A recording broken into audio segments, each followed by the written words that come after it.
이 이야기는 실화를 바탕으로 한 것이 아니라 창작된 드라마 시나리오입니다. 오늘 이야기를 시작하기 전에 구독과 좋아요, 알림 설정까지 부탁드리며 시청 후 느끼신 점을 댓글로 남겨주시면 더 좋은 이야기로 찾아오겠습니다. 어느 저녁이었습니다. 강민재 68세, 중소기업 재무팀장으로 30년을 일한 남자, 숫자에 밝고 과묵하며 한번 결심하면 끝까지 밀어붙이는 사람이죠. 거실 소파에 앉아 신문을 펼친 채 부엌 쪽에서 들려오는 아내의 목소리를 듣고 있었습니다. 전화 통화였으며 아내 김수연 60세, 10년 전 직장을 그만두고 전업주부로 살아온 여성. 겉으로는 상냥하고 단정하지만 속으로는 오랫동안 욕망을 감추어온 인물이죠. 목소리는 낮았지만 거실까지 충분히 들렸습니다. 아버지가 또 이상해.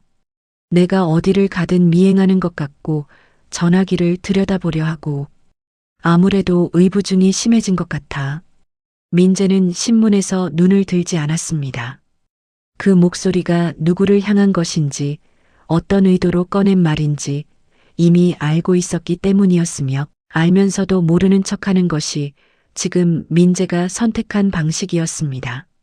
잠시 뒤 통화를 마친 아내가 거실로 나오며 아무렇지 않은 표정으로 소파 옆에 앉았습니다.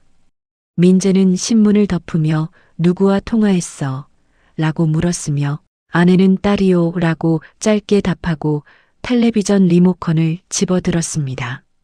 거짓말이었으며 민재는 그것을 알았습니다. 3년이었습니다. 처음 이상함을 느낀 것은 3년 전 봄이었으며 40년 가까이 맡아온 아내의 익숙한 비누. 향기가 어느 날부터 코끝을 찌르는 진하고 낯선 향수 냄새로 바뀌었습니다. 외출이 잦아졌으며 귀가가 늦어졌고 스마트폰을 손에서 놓지 않는 날들이 이어졌습니다. 민재가 어디 가느냐고 물으면 아내는 날카롭게 받아쳤으며 내가 친구 하나 못 만나요. 당신은 왜 이렇게 의심이 많아요? 라는 말이 돌아왔습니다. 그리고 얼마 지나지 않아 자식들에게 전화가 갔으며 아버지의 의부중이 심해졌다는 말이 전해졌습니다. 자식들에게서 전화가 온 것은 아내가 의부중이라고 말한 다음 날이었습니다. 먼저 전화를 건 것은 아들 강재원 43세. 목소리가 처음부터 날카로웠습니다. 아버지, 대체 왜 그러세요? 민재는 아무 말도 하지 않았으며 아들의 말이 이어졌습니다. 엄마가 얼마나 힘들어하는지 아세요? 어디를 가든 따라다니고 전화기를 들여다보고 그게 정상적인 행동이에요? 민재는 천천히 입을 열었으며 내가 언제 따라다녔냐? 라고 했습니다. 아들은 듣지 않았습니다. 엄마가 다 얘기했어요. 아버지가 의심병이 있다는 거 저도 알고 있었다고요. 젊을 때부터 그랬잖아요. 엄마 숨도 못 쉬게 하면서. 그 말이 가슴 어딘가를 단단히 찔렀으며 민재는 말을 잇지 못했습니다. 그때 40세 딸 강미연이 끼어들었으며 스피커폰으로 바뀐 모양이었습니다. 아버지 솔직히 말할게요. 저는 어릴 때부터 아버지가 엄마한테 너무 심하다고 생각했어요. 엄마가 어디 가면 꼭 어디 갔냐고 물어보고 늦으면 전화하고 그게 다 의심이었던 거잖아요. 민재는 그것이 의심이 아니라 걱정이었다는 말을 하려다 멈추었습니다. 아들의 목소리가 다시 나왔습니다. 아버지, 엄마 나이가 몇인데요? 이 나이에 엄마가 뭘 하겠어요. 좀 자유롭게 살게 내버려 두세요. 아버지가 너무 옛날 방식으로 사는 거예요. 옛날 방식? 그 말이 귓속에서 오래 맴돌았으며 40년 동안 새벽마다 일어나 아내의 협탁에 따뜻한 물을 올려두고 아이들 학비를 위해 점심을 굶으며 살아온 것이 옛날 방식이라는 말로 정리되고 있었습니다. 아버지는 진짜 너무하세요. 엄마가 얼마나 참았는지 알아요? 딸의 목소리가 높아졌으며 엄마한테 사과하세요. 제대로요. 민재는 전화기를 손에 쥔 채 오래 아무 말도 하지 않았습니다. 아버지 듣고 있어요? 아들이 다시 물었으며 말 없으면 인정하는 거예요. 듣고 있어. 라고 민재는 짧게 답했습니다. 그리고 전화를 끊었습니다. 전화기를 테이블 위에 내려놓는 손이 미세하게 떨렸으며 민재는 그 손을 물끄러미 내려다보았습니다. 주름진 손이었으며 40년 동안 가족을 위해 쉬지 않고 움직여온 손이었습니다. 그 손이 지금 의심 많고 고지식한 늙은이의 손으로 불리고 있었습니다. 창밖으로 봄볕이 내려앉고 있었으며 민재는 눈을 감고 오래 앉아 있었습니다. 억울함이 밀려왔지만 그것을 밖으로 내보내지 않았으며 이것은 감정으로 끝낼 일이 아니라는 것을 민재는 이미 알고 있었습니다. 자식들이 어머니 말만 믿는 것도 아버지를 탓하는 것도 모두 계획 안에 있었으며 때가 되면 진실이 스스로 말할 것이었습니다. 민재는 천천히 눈을 뜨고 노트를 펼쳤으며 오늘 자식들과 나눈 통화 내용을 차분하게 기록했습니다. 이것도 언젠가 쓸 날이 올 것이었습니다. 이것은 감정으로 끝낼 일이 아니었으며 계획으로 끝내야 할 일이었습니다. 그날 밤 민재는 아내가 잠든 뒤 서재 책상 앞에 앉았습니다. 노트북 화면에는 GPS 추적 앱이 열려 있었으며 빨간 점 하나가 지도 위에 찍혀 있었습니다. 아내가 문화센터라고 했던 그날 차량은 전혀 다른 방향의 아파트 단지 앞에 2시간 넘게 멈추어 있었으며 그 아파트의 호수까지 탐정을 통해 이미 확인된 상태였습니다. 사설탐정 권용철 55세 20년 경력의 전문 탐정 냉정하고 꼼꼼하며 증거 수집에 탁월한 인물과 손을 잡은 것이 6개월 전이었으며 그로부터 아내의 차량에 GPS 추적기가 부착되었고 집안 곳곳에 소형 카메라와 녹음기가 설치되었습니다. 모든 기기는 클라우드와 연동되었으며 아내의 스마트폰과 태블릿 역시 같은 계정으로 묶여 있다는 사실을 아내는 알지 못했습니다. 민재는 화면을 닫으며 조용히 눈을 감았습니다.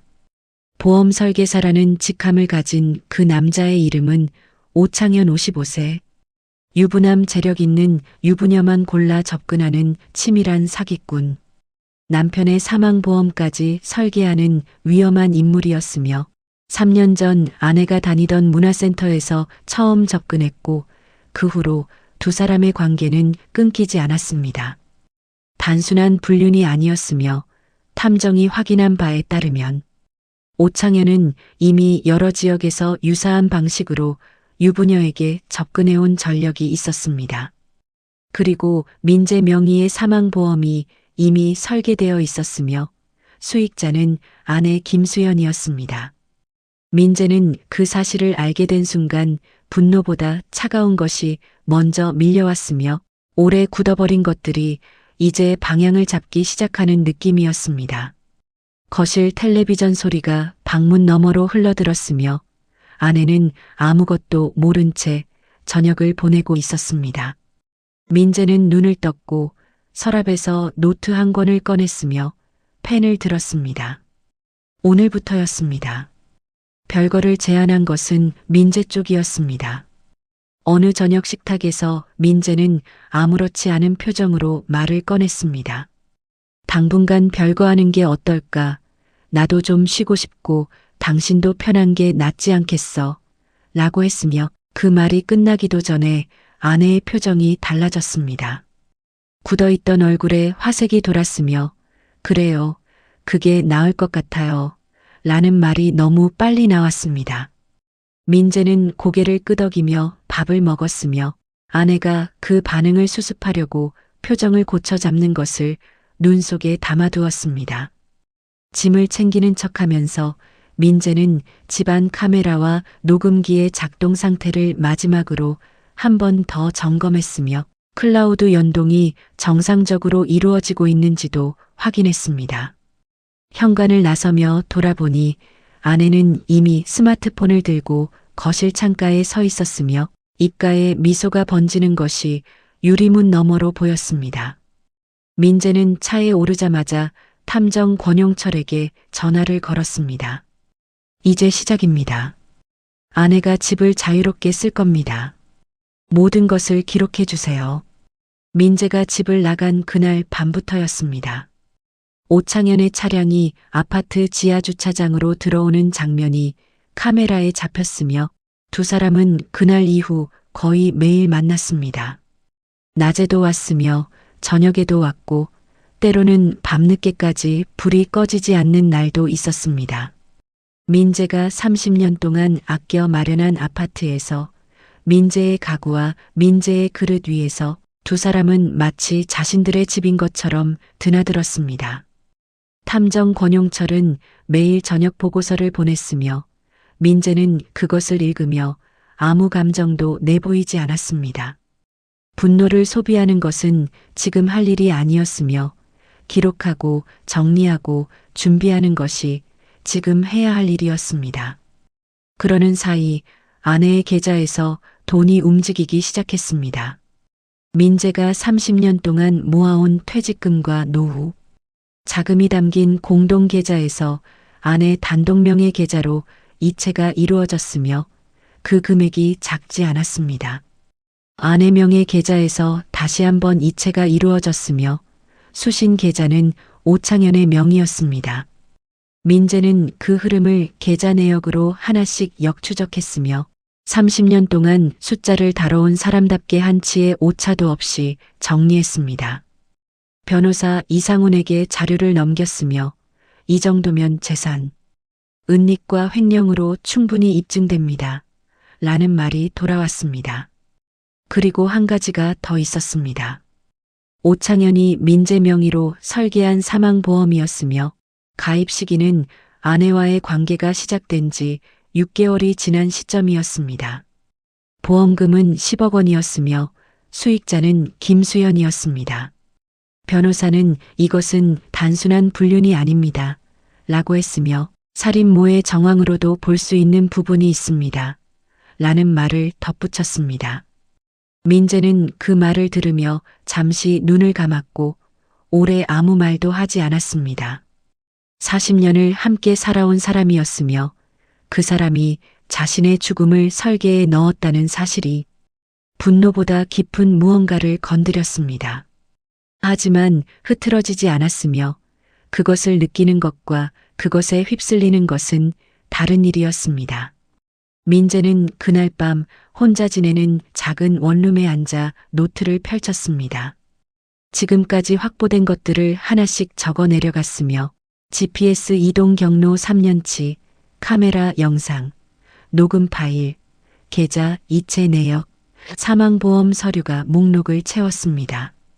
그리고 마지막에 한 줄을 더 적었으며 여우사냥이라고 썼습니다.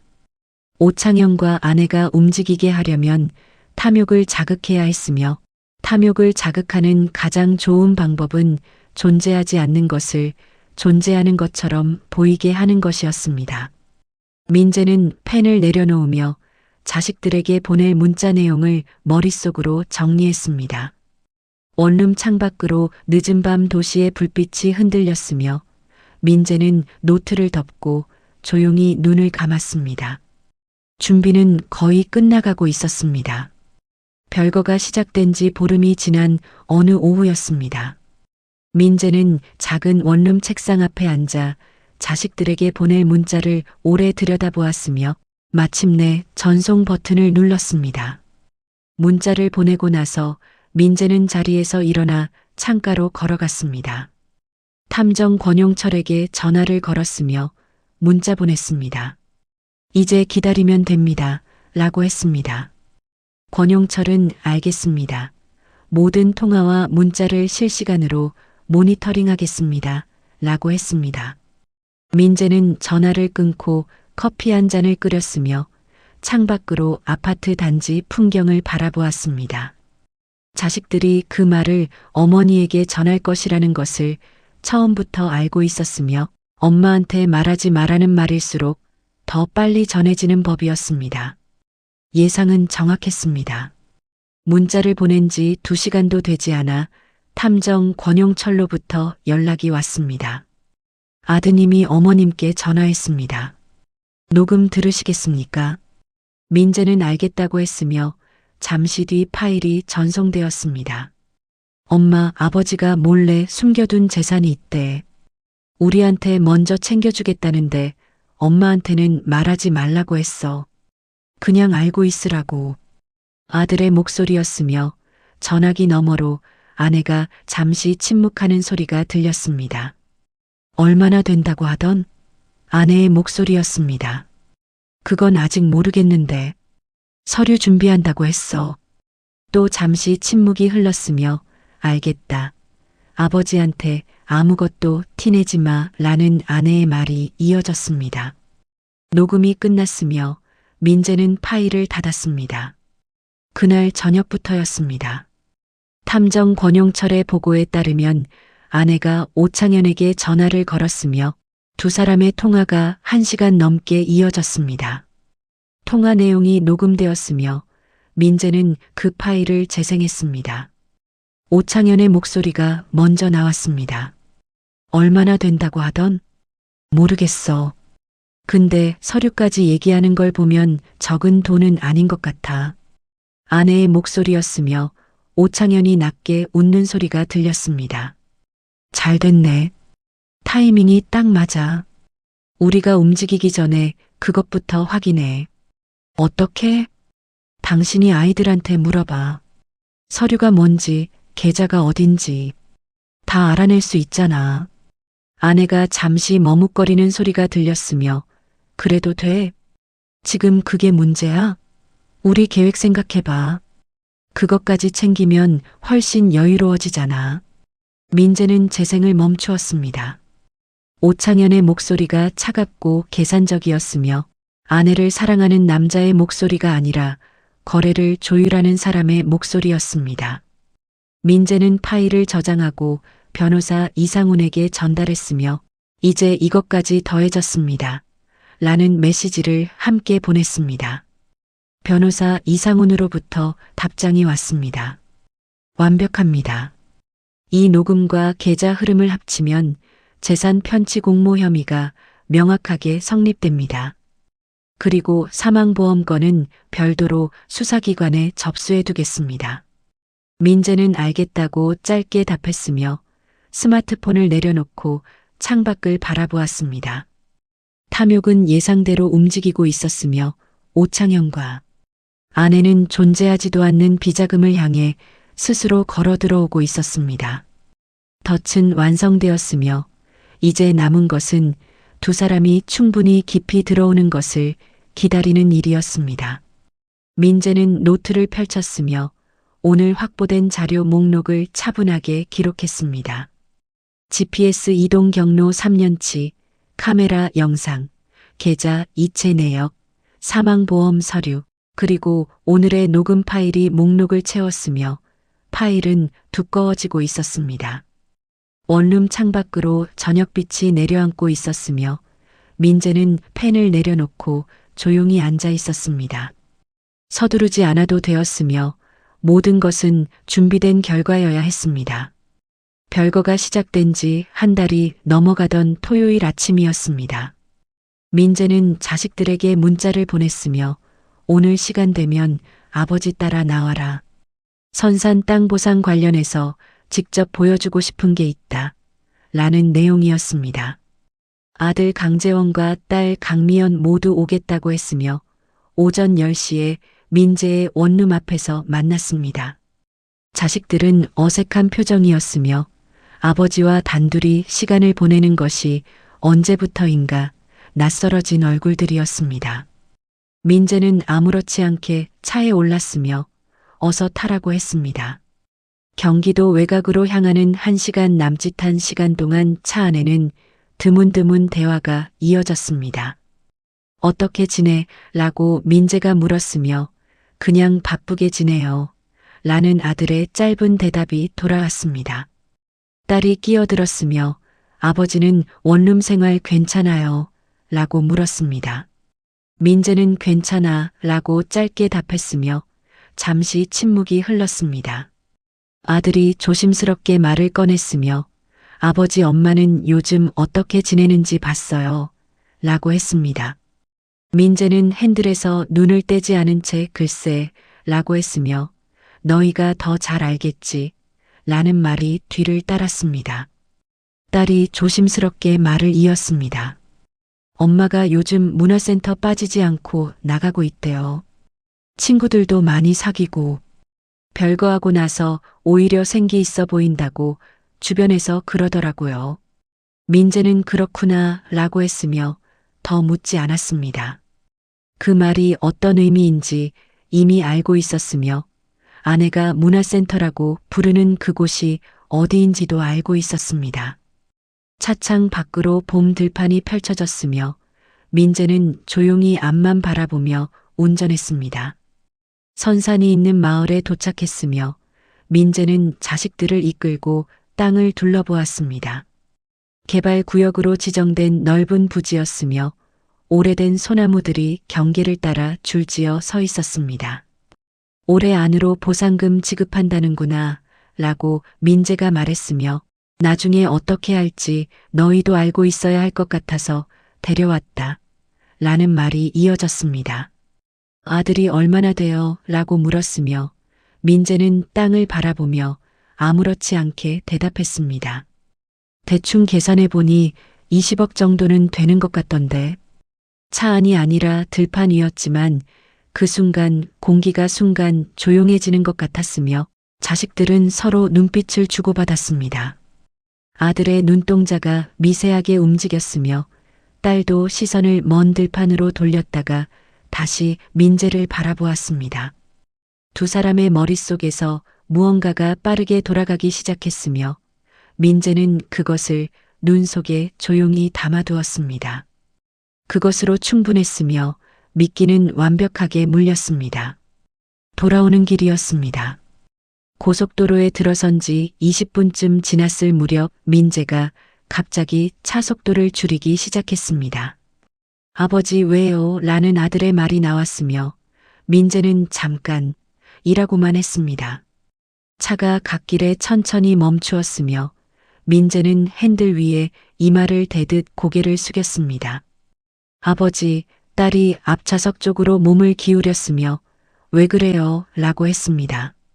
민재는 천천히 고개를 들었으며 이마에 식은땀이 맺혀 있었고 얼굴이 창백했습니다. 아무것도 아니야 라고 했지만 손이 가슴 위에 얹혀 있었습니다. 아버지 가슴이 아파요 라는 아들의 목소리가 높아졌으며 민재는 고개를 저었습니다. 괜찮아. 원래 좀 그랬어. 원래요. 아들이 되물었으며 민재는 잠시 창밖을 바라보다가 낮게 말했습니다. 오래전부터 가슴이 좋지 않았어. 숨이 막히는 게 반복되고. 근데 요즘 들어 더 심해지더라고. 두 자식이 굳었으며 딸의 눈이 커졌습니다. 병원은 가봤어요. 라는 딸의 말에 민재는 고개를 끄덕이며 갔지. 라고 했습니다. 뭐라고 했어요? 민재는 잠시 침묵하다가 창밖을 바라보며 말했습니다. 아마 오래 못 살 것 같다더라. 그 말이 차 안의 공기를 완전히 바꾸어 놓았으며 딸의 목소리가 떨렸습니다. 아버지, 그게 무슨 말이에요? 민재는 오늘 너희한테 선산 땅 보여주고 싶었던 것도 그것 때문이야. 내가 없어도 너희가 알고 있어야 하니까 라고 했으며 더 이상 말을 잇지 않고 눈을 감았습니다. 아들이 먼저 스마트폰을 꺼냈으며 떨리는 손으로 전화를 걸었습니다. 엄마, 나야. 아버지가 가슴이 심하게 아프다는데. 오래전부터 그랬다고. 병원에서 오래 못 산다는 말도 들었대. 전화기 너머 잠시 침묵이 흘렀습니다. 같은 시각 안에 김수연은 오창현의 아파트 거실 소파에 앉아 있었으며 전화기를 귀에 댄 채 오창현을 바라보았습니다.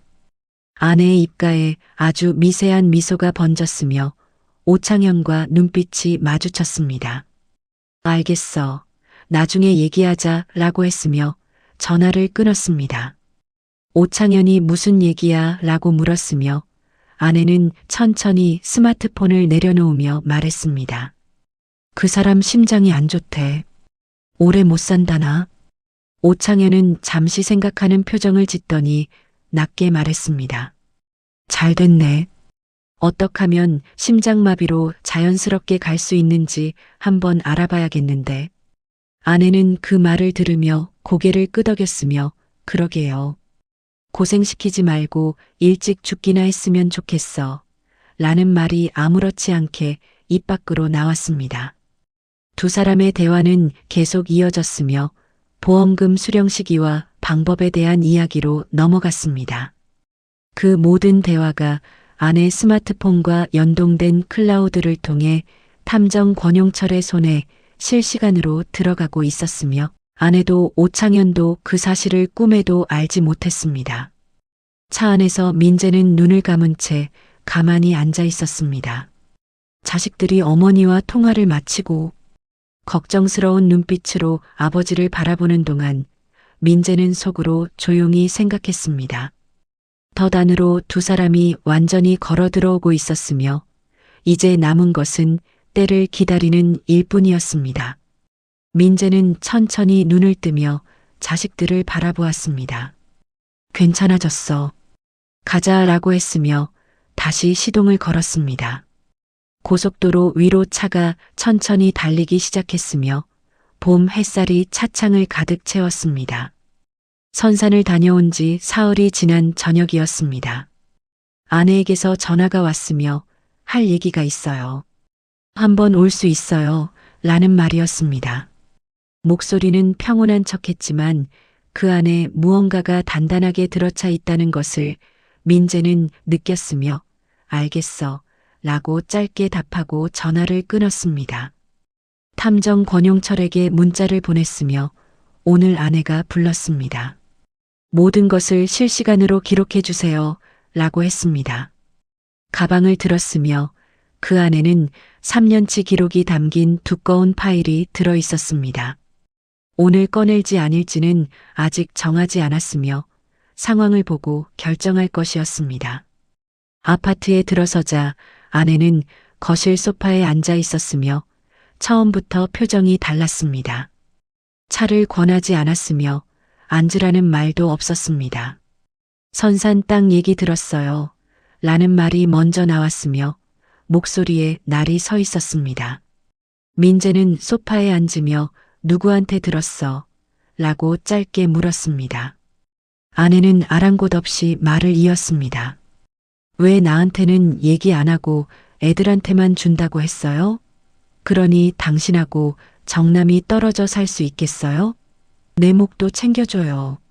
민재는 아내를 천천히 바라보았으며 잠시 침묵하다가 낮게 물었습니다.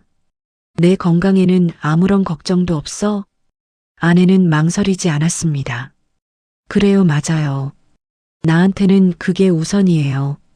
그 말이 거실 공기를 가르며 떨어졌으며 민재는 그 말을 눈 속에 담아두었습니다. 사흘 전 고속도로 갓길에서 가슴을 잡고 식은땀을 흘리던 남편에게 아내가 처음 꺼낸 말이 선산 땅이었으며 내 건강이 걱정되냐는 물음에 돌아온 답이 그게 우선이라는 말이었습니다. 그러니까 우리 이혼해요. 라는 아내의 말이 이어졌으며 테이블 위에 이혼 합의서가 놓였습니다. 아내의 서명이 이미 되어 있었으며 재산 분할 항목에는 공동명의 아파트와 적금 계좌가 올라 있었습니다. 오창현에게 빠져나간 돈과 상가 보증금은 처음부터 없는 것으로 처리되어 있었으며 선산 땅 보상금도 재산 목록에 올라 있었습니다. 민재는 합의서를 집어들고 천천히 내용을 훑었으며 덮고 나서 테이블 위에 내려놓았습니다. 같은 시각이었습니다.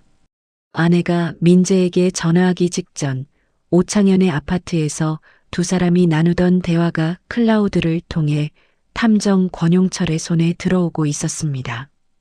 선산 땅 20억이라고 했다고? 오창현의 목소리였으며 아내가 고개를 끄덕이는 소리가 들렸습니다. 잘 됐네.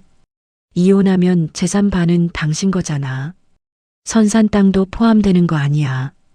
아내가 말했습니다. 그러니까 그것까지 챙겨서 나가야죠. 오창현이 웃으며 말했습니다. 당연하지. 그것까지 챙기면 우리 외국 나가서 편하게 살 수 있어. 두 사람의 대화는 구체적으로 이어졌으며 이혼 후 재산을 어떻게 나눌지, 언제 출국할지까지 빠르게 진행되고 있었습니다. 그 모든 대화가 녹음되었으며 파일이 권용철의 서버에 저장되고 있었습니다. 아내는 도장 찍어줄 거죠? 라고 했으며 민재는 대답하지 않았습니다. 대신 가방을 열었으며 안에서 두꺼운 파일을 꺼내 테이블 위에 올려놓았습니다. 파일이 테이블에 닿는 소리가 거실에 울렸으며 아내의 시선이 그 위에서 멈추었습니다. 민재는 파일을 천천히 열었으며 첫 장부터 차례로 펼쳤습니다. GPS 이동 경로였으며 날짜와 시간과 위치가 3년치 고스란히 찍혀 있었습니다. 문화센터라고 했던 날들이 모두 낯선 아파트 단지 앞을 가리키고 있었으며 그 아파트 호수까지 선명하게 표시되어 있었습니다. 아내의 손이 테이블 위에서 굳었습니다. 다음 장이었으며 카메라 영상 캡처 사진들이었습니다. 이직 거실에서 찍힌 장면들이었으며 날짜와 시간이 함께 기록되어 있었습니다. 아내의 얼굴에서 핏기가 빠져나가기 시작했으며 입술이 열렸다가 닫혔습니다. 그 다음 장은 계좌 이체 내역이었으며 공동 계좌에서 아내의 단독 계좌로 그리고 다시 오창현 명의 계좌로 흘러간 돈의 경로가 한 줄로 이어져 있었습니다.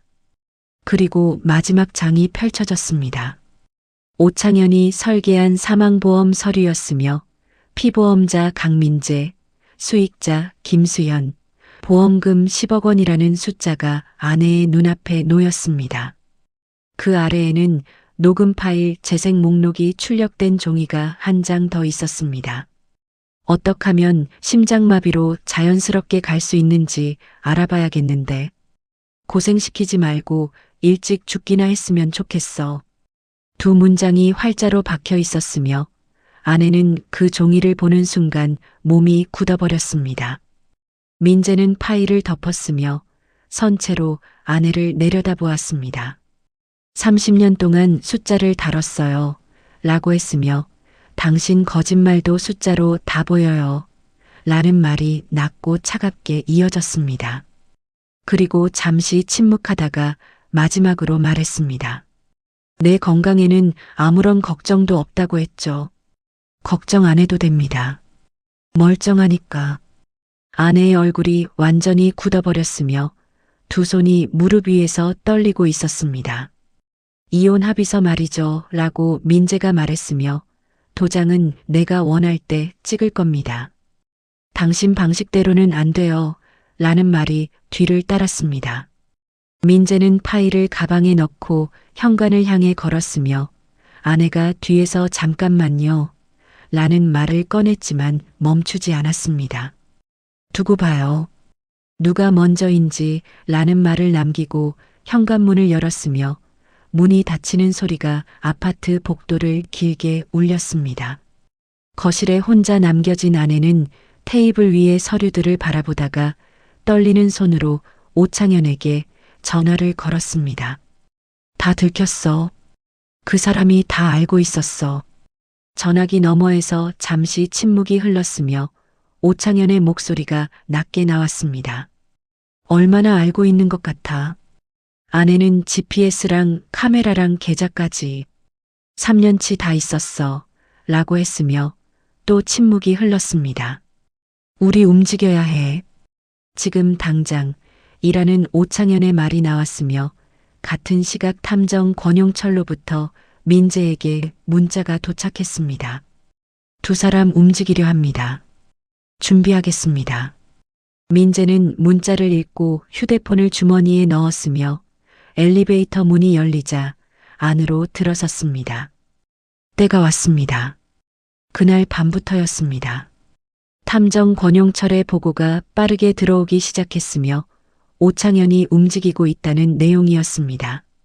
오후 10시가 넘은 시각에 오창현의 차량이 아파트를 나섰으며 GPS 추적 결과 여행사 근처를 맴돌다가 돌아왔습니다. 그리고 아내의 스마트폰으로 항공편 검색 기록이 잡혔으며 목적지는 동남아시아 쪽이었습니다. 민재는 권용철의 보고를 읽으며 조용히 자리에서 일어났으며 변호사 이상훈에게 전화를 걸었습니다. 움직이기 시작했습니다. 이제 수사기관에 접수해 주세요 라고 했으며 이상훈은 알겠습니다. 내일 오전 중으로 처리하겠습니다 라고 답했습니다. 민재는 전화를 끊고 원룸 창가에 서서 어두운 도시를 바라보았으며 서두르지 않았습니다. 두 사람이 충분히 깊이 들어올수록 빠져나올 구멍이 좁아지는 법이었으며 기다리는 것도 계획의 일부였습니다. 다음 날 오전이었습니다. 자식들에게서 연락이 왔으며 먼저 전화를 건 것은 아들 강재원이었습니다. 아버지 엄마한테서 연락 받았는데요. 이혼 합의서 써줬냐고요. 민재는 아직이야 라고 짧게 답했습니다. 아들의 목소리가 조심스러워졌으며 아버지 그냥 써주시는 게 낫지 않을까요? 두 분이 이렇게 사시는 게 서로 힘드시잖아요. 민재는 잠시 침묵하다가 물었습니다. 재원아, 엄마가 요즘 어떻게 지내는지 자세히 알아? 아들은 잘은 모르지만 문화센터 다니고 친구들 만나고 그러는 것 같던데요. 라고 했습니다. 민재는 그래 라고 했으며 나중에 얘기하자 라는 말을 남기고 전화를 끊었습니다. 통화를 마치고 나서 민재는 파일을 꺼냈으며 자식들에게 언제 어떻게 진실을 전할지 생각했습니다. 지금은 아직 아니었으며 오창현과 아내가 완전히 움직인 뒤에야 자식들에게 보여줄 것이었습니다. 그래야 자식들도 부인할 수 없었습니다. 사흘이 더 지난 뒤였습니다. 탐정 권용철로부터 급보가 들어왔으며 오창현이 오늘 오후 아내와 함께 본집으로 들어갔습니다. 짐을 싸는 것 같습니다. 라는 내용이었습니다. 아내가 본집에서 귀금속과 통장을 챙기고 있었으며 카메라에 트렁크를 꺼내는 장면이 잡혔습니다. 오창현은 거실 소파에 앉아 아내를 기다리고 있었으며 두 사람의 대화가 녹음기에 담겼습니다. 빨리 해. 비행기 시간 있잖아. 알아요. 근데 선산 땅 보상금은 어떻게 해요? 아직 안 나왔잖아요. 오창현의 목소리가 낮아졌습니다. 그건 나중에 내 계좌로 받으면 되잖아. 이혼 합의만 되면 다 내 거야. 아내가 잠시 머뭇거리는 소리가 들렸으며 그 사람이 합의서 안 써줄 것 같은데요. 라고 했습니다. 오창현이 가볍게 웃었습니다. 그럼 법대로 하면 되지. 어차피 재판 가도 반은 내 거야. 우리 일단 나가 있으면 돼. 민재는 그 녹음 파일을 들으며 권용철에게 문자를 보냈습니다. 수사관들에게 연락 주세요. 내일 공항입니다. 그날 저녁이었습니다. 민재는 자식들에게 각각 문자를 보냈으며 내일 중요한 것을 보여줄 게 있다. 오전 10시에 아버지 원룸으로 와라 라는 내용이었습니다. 두 자식 모두 알겠다고 했으며 민재는 준비해둔 파일 사본을 2부 더 출력했습니다. GPS 이동 경로, 카메라 영상 캡처, 계좌 이체 내역, 사망보험 서류, 그리고 고생시키지 말고 일찍 죽기나 했으면 좋겠어 라는 문장이 담긴 녹음 파일 출력본이 차례로 정리되었습니다. 자식들이 어머니 편만 들어온 3년이었으며 아버지를 의부증 환자 취급하던 3년이었습니다. 그 3년의 기록이 내일 아침 자식들 앞에 펼쳐질 것이었으며 민재는 그것을 생각하며 오래 앉아 있었습니다. 자식들이 밉지 않았으며 그저 진실을 알아야 했습니다. 누군가를 탓하기 전에 먼저 진실을 보는 것이 순서였으며 그 순서를 지키는 것이 민재가 자식들에게 마지막으로 해줄 수 있는 일이었습니다. 원룸 창밖으로 밤이 깊어가고 있었습니다. 민재는 낡은 양복을 꺼내 다림질을 시작했으며 다리미가 천천히 움직이는 소리가 조용한 방 안을 채웠습니다. 내일은 긴 하루가 될 것이었으며 그 하루가 지나고 나면 비로소 모든 것이 정리될 것이었습니다. 다림질을 마친 양복을 옷걸이에 걸었으며 민재는 자리에 앉아 커피 한 잔을 끓였습니다. 뜨거운 커피를 천천히 마시며 창밖을 바라보았으며 도시의 불빛이 조용히 흔들리고 있었습니다. 30년 동안 가족을 위해 살아온 사람이 이제 자신을 위한 하루를 준비하고 있었으며 그 하루가 두렵지 않았습니다. 오히려 기다려지는 것 같았으며 그것이 새로운 시작이라는 것을 민재는 알고 있었습니다. 다음 날 오전 10시였습니다.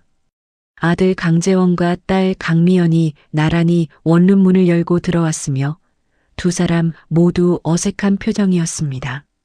아버지 무슨 일이에요? 라고 딸이 먼저 물었으며 민재는 앉아라 라고 짧게 말했습니다.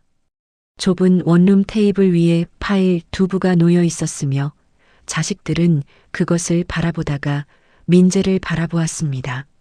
민재는 아무 말 없이 파일을 자식들 앞에 밀었습니다.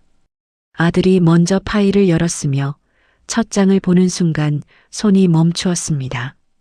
GPS 이동 경로였으며 3년치 날짜와 시간과 위치가 빼곡하게 찍혀 있었습니다. 엄마 차 아니에요 라는 말이 나왔으며 민재는 고개를 끄덕였습니다. 아들이 다음 장을 넘겼으며 카메라 영상 캡처 사진들이 펼쳐졌습니다. 딸도 파일을 들여다보고 있었으며 입술이 떨리기 시작했습니다. 계좌 이체 내역이 나왔으며 공동 계좌에서 어머니 명의 계좌로 그리고 다시 낯선 계좌로 흘러간 금액이 한 줄로 이어져 있었습니다. 다음 장에서 아들의 손이 완전히 멈추었습니다. 인감도장 도용 및 사문서 위조 서류였으며 아버지 명의 인감도장이 위조되어 아파트 매도 서류에 날인된 흔적이 고스란히 담겨 있었습니다. 이게 무슨 뜻이에요? 라고 딸이 물었으며 아파트를 팔아서 넘기려 했다는 얘기야 라고 민재가 짧게 답했습니다. 자식들의 얼굴이 동시에 굳었으며 우리가 자란 집을 이라는 말이 아들의 입에서 나오다가 멈추었습니다. 마지막 장이 펼쳐졌으며 사망보험 서류였습니다. 피보험자 강민재, 수익자 김수현, 보험금 10억 원이라는 숫자가 자식들의 눈앞에 놓였으며 그 아래 출력된 종이에는 두 문장이 활자로 박혀 있었습니다. 어떻게 하면 심장마비로 자연스럽게 갈 수 있는지 알아봐야겠는데 고생시키지 말고 일찍 죽기나 했으면 좋겠어. 방 안이 완전히 조용해졌으며 아들이 파일을 손에 쥔 채 오래 아무 말도 하지 못했습니다. 딸의 눈에서 눈물이 흘러내렸으며 아버지 라는 말이 떨리는 목소리로 나왔습니다. 민재는 그 모습을 바라보다가 천천히 말했습니다. 3년이야. 너희가 아버지 의부중이라고 탓하는 동안 아버지가 기록한 3년이다. 아들이 고개를 떨구었으며 딸은 손으로 입을 막았습니다. 저희가 잘못했어요. 아버지 라는 딸의 말이 나왔으며 엄마 말만 믿었어요. 아버지한테 너무했어요. 민재는 고개를 저었습니다. 지금 그 얘기할 때가 아니야. 지금 당장 해야 할 일이 있어. 같은 시각이었습니다. 탐정 권용철로부터 문자가 왔으며 두 사람 지금 출발했습니다. 공항으로 향하고 있습니다. 라는 내용이었습니다. 민재는 자리에서 일어났으며 미리 다려둔 양복을 입었습니다. 자식들이 어리둥절한 표정으로 바라보았으며 아버지 어디 가요? 라고 아들이 물었습니다. 민재는 가방을 들며 말했습니다. 마지막으로 해야 할 일이 있어. 너희는 여기 있어라. 아들이 자리에서 일어났으며 저도 가겠습니다. 라고 했습니다. 민재는 잠시 아들을 바라보다가 고개를 끄덕였으며 딸도 따라 일어섰습니다. 셋이 원룸을 나섰으며 엘리베이터 안에서 아무도 말하지 않았습니다. 공항 로비는 오전부터 북적이고 있었습니다. 민재는 권용철로부터 받은 위치 정보를 확인하며 천천히 안으로 들어갔으며 자식들이 뒤를 따랐습니다. 체크인 카운터 쪽에서 커다란 트렁크를 끌며 불안하게 주위를 살피는 두 사람의 모습이 보였습니다. 아내 김수영과 오창현이었으며 두 사람은 나란히 서서 발권 순서를 기다리고 있었습니다. 딸이 민재의 팔을 잡았으며 엄마다 라는 말이 낮게 새어나왔습니다. 아들의 얼굴이 굳었으며 주먹이 쥐어졌습니다. 민재는 두 자식을 향해 조용히 말했습니다. 여기 있어라. 그리고 천천히 걷기 시작했으며 공항 로비의 소음 속을 가로질러 두 사람의 등 뒤까지 소리 없이 다가갔습니다. 수연아. 아내가 그 목소리에 화들짝 돌아보았으며 유령이라도 본 듯 트렁크 손잡이를 놓치며 뒤로 물러섰습니다. 오창현도 돌아보았으며 얼굴이 순식간에 굳었습니다. 민재는 두 사람을 번갈아 바라보았으며 아무 말도 하지 않았습니다. 그때였습니다. 저 멀리서 수사관 3명이 빠른 걸음으로 이쪽을 향해 달려오기 시작했으며 공항 로비의 매끄러운 바닥을 울리는 구두 소리가 규칙적으로 가까워졌습니다. 수사관 중 한 명이 앞으로 나서며 오창현을 향해 말했습니다.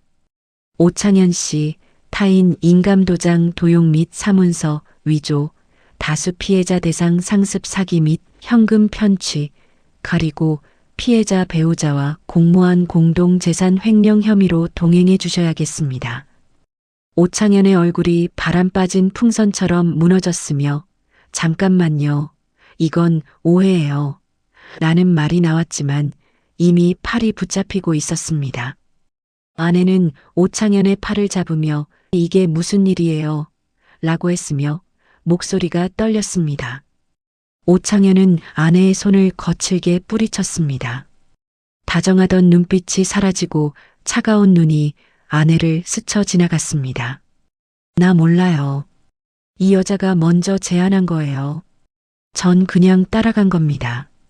아내의 입이 열렸다가 닫혔으며 믿을 수 없다는 표정이 얼굴을 가득 채웠습니다. 3년이었습니다. 3년 동안 함께했던 남자가 가장 먼저 자신을 버리고 있었으며 사랑이라고 믿었던 것이 한순간에 거래였음이 드러나고 있었습니다. 철컥 하는 소리와 함께 오창현의 손목에 수갑이 채워졌으며 그 소리가 공항 로비의 소음 속에 선명하게 울렸습니다. 아내는 그 자리에 주저앉았으며 공항 바닥 위에 화려했던 분홍빛 실크 스카프가 흘러내렸습니다. 민재는 그 모습을 내려다보았으며 감정이 없었습니다. 분노도 아니었으며 슬픔도 아니었습니다. 오랫동안 삭혀온 것들이 이제 완전히 가라앉는 느낌이었으며 그 고요함이 낯설지 않았습니다. 아내가 고개를 들어 민재를 바라보았습니다. 여보라는 말이 나왔으며 목소리가 떨렸습니다. 내가 미쳤었나 봐요. 제발 한 번만 봐줘요. 민재는 아무 말도 하지 않았으며 아내를 내려다보다가 천천히 시선을 돌렸습니다. 뒤에 서 있던 자식들이 보였으며 두 사람 모두 굳은 얼굴로 어머니를 바라보고 있었습니다. 아들이 눈을 감았으며 딸은 고개를 돌렸습니다. 민재는 가방을 고쳐 들었으며 걷기 시작했습니다. 아버지라는 아들의 목소리가 들렸으며 민재는 걸음을 멈추지 않았습니다. 나중에 얘기하자 라는 말만 남겼으며 공항 문이 열리고 봄 햇살이 쏟아졌습니다. 공항 문을 나서는 순간 봄 햇살이 민재의 얼굴 위로 쏟아졌습니다. 따뜻했으며 오랫동안 느끼지 못했던 종류의 따뜻함이었습니다. 민재는 잠시 멈추어 서서 하늘을 올려다보았으며 구름 한 점 없는 맑은 하늘이었습니다. 뒤에서 발걸음 소리가 들렸으며 자식들이었습니다.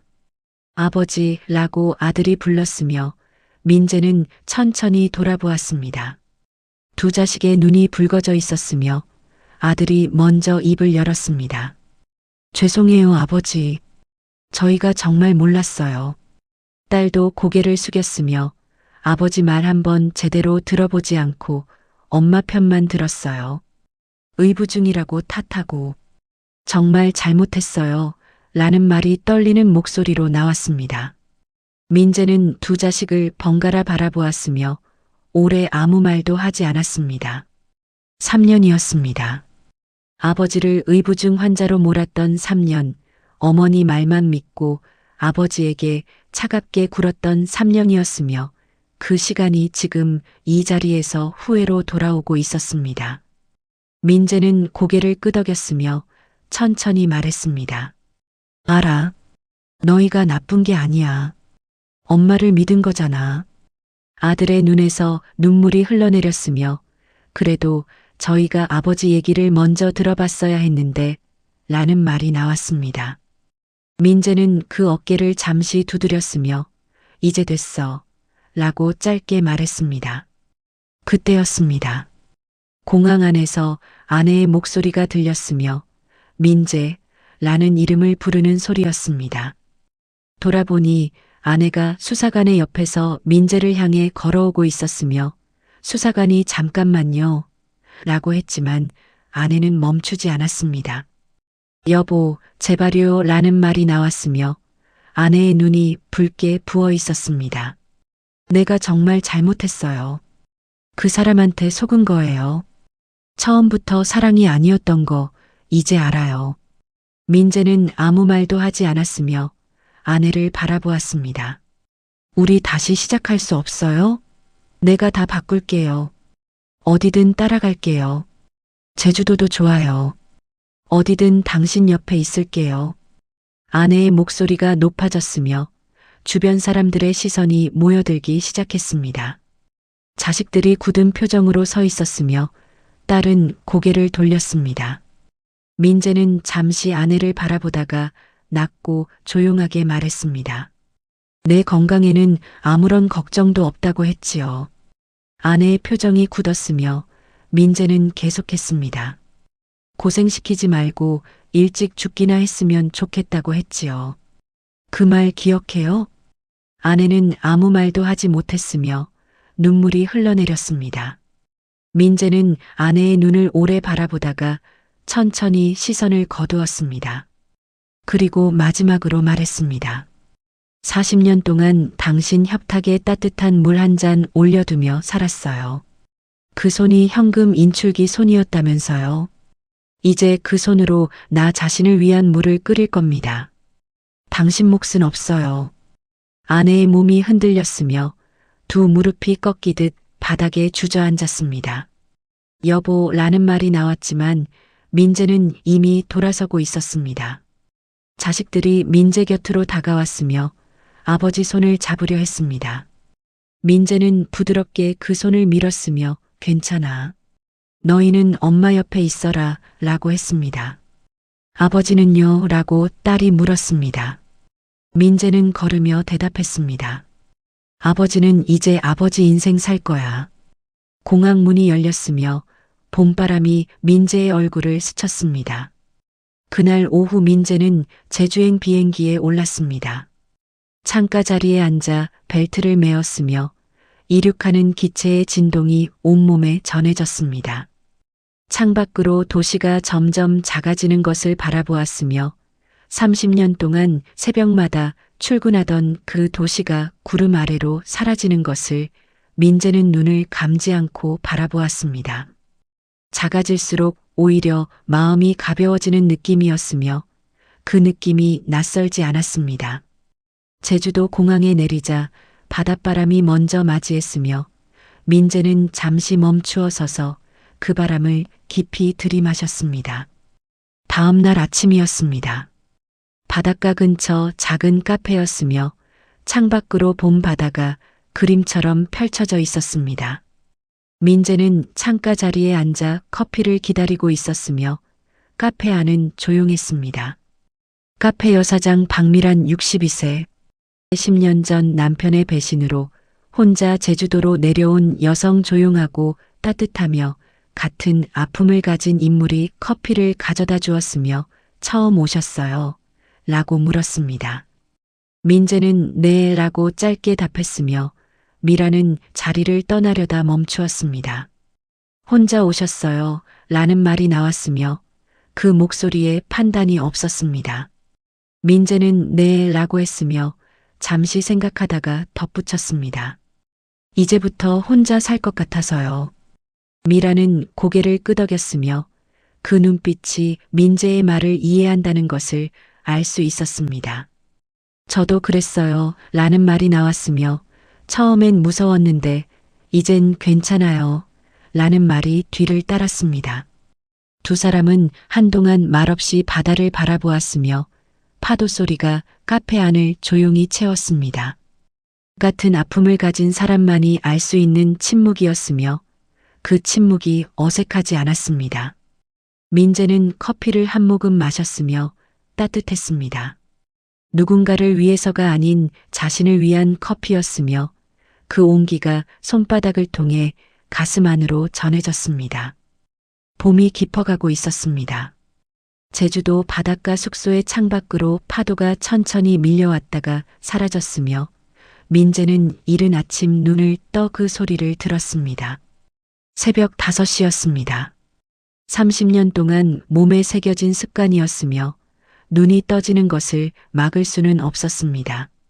하지만 달라진 것이 있었으며 일어나 누군가의 협탁에 따뜻한 물을 올려둘 필요가 없었습니다. 그냥 누워 있어도 되었으며 파도 소리를 들으며 천장을 바라보는 것으로 아침이 시작될 수 있었습니다. 민재는 오래 그 소리를 들었으며 그 고요함이 비로소 편안했습니다. 서울에서 소식이 들려왔습니다. 오창현은 구속수사를 받았으며 타인 인감도장 도용 및 사문서 위조, 다수 피해자 대상 상습 사기, 공동재산 횡령 혐의가 모두 인정되었습니다. 다른 지역 피해자 3명도 추가 고소에 가담했으며 혐의가 쌓일수록 오창현의 얼굴에서 그 번드르르 하던 여유가 사라졌습니다. 회사는 즉각 해고 처리했으며 오창현이 쌓아온 보험 설계사로서의 경력과 평판이 하루아침에 무너졌습니다.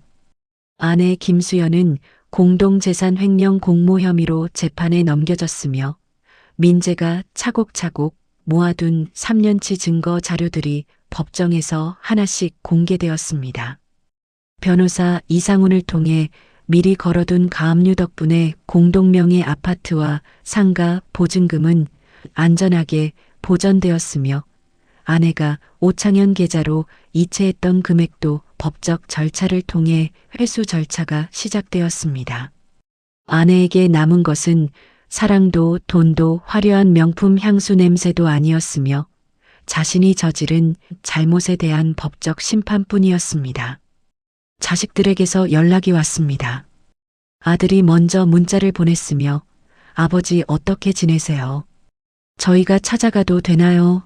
라는 내용이었습니다.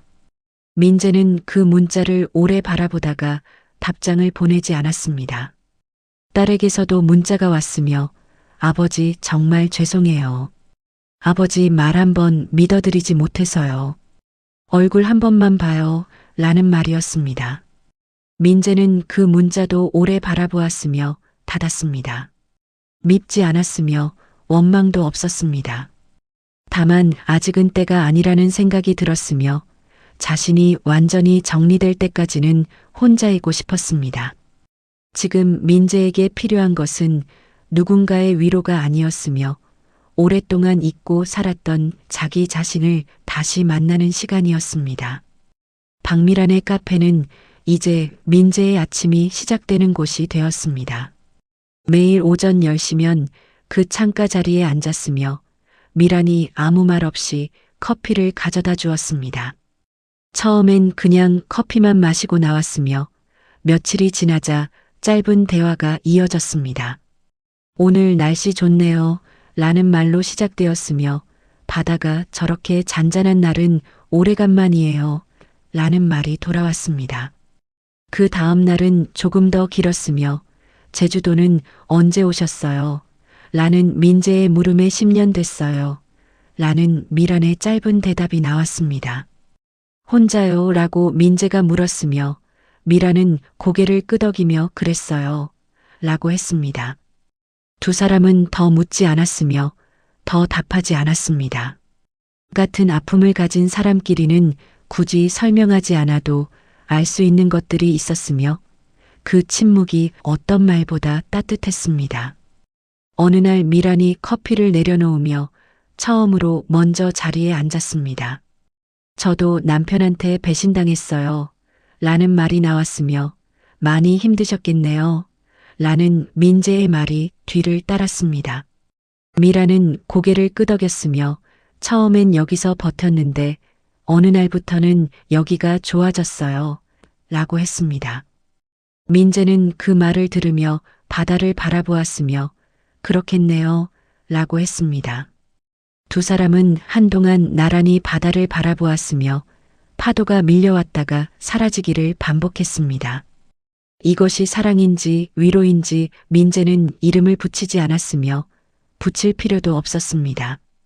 그냥 따뜻한 것이었으며 오랫동안 차가웠던 가슴 어딘가가 조금씩 녹아내리는 것 같았습니다. 어느 이른 아침이었습니다. 민재는 바닷가를 걸었으며 모래 위로 파도가 밀려와 발끝을 적셨습니다. 주름진 손을 내려다보았습니다. 30년 동안 회계장부를 다뤘던 손이었으며 40년 동안 아내의 협탁에 따뜻한 물을 올려두던 손이었습니다.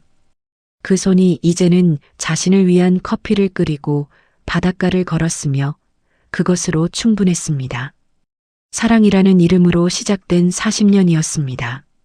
그 40년이 한 장의 보험 서류와 위조된 인감도장으로 무너지려 했지만 숫자를 다룬 30년이 그것을 막았습니다. 가장 큰 복수는 피를 흘리게 하는 것이 아니라 내가 없으면 당신의 삶이 얼마나 초라한지 뼈저리게 느끼게 해주는 것이었으며 그것을 민재는 이제 온몸으로 알았습니다. 새벽 5시였습니다. 민재는 이제 아무도 없는 새벽에 혼자 눈을 떴으며 그 고요함이 비로소 편안했습니다. 창밖으로 제주의 바다가 새벽빛을 받아 은빛으로 반짝이고 있었으며 파도 소리가 조용히 방 안을 채웠습니다. 오래 닫혀있던 창문이 활짝 열렸으며 봄바람이 방 안으로 가득 들어왔습니다. 68세, 오늘이 강민재라는 한 사람의 이름으로 살아가는 진짜 첫날이었습니다. 그것으로 충분했습니다. 새벽마다 따뜻한 물을 올려두던 남자 40년 만에 자신을 위한 커피를 끓이다.